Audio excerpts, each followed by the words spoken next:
لك خاب شو بنحتوي بهالخبر. المقبرة النموذجية طلعت عقد. يعني بعد كم يوم يقول لكم شيلوا موتاكم. شنو هاي؟ وين يحطون الموت؟ تعالي راح يطلعونها بالساق.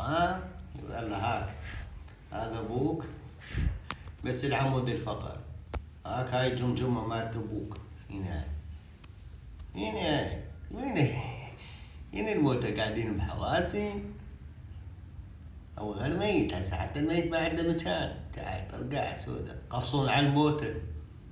هاي طلع موتانا مقفصين عليهم ورا 50 سنة تعديت. يقول له روح شوف لك بيت. وين يدفنونه؟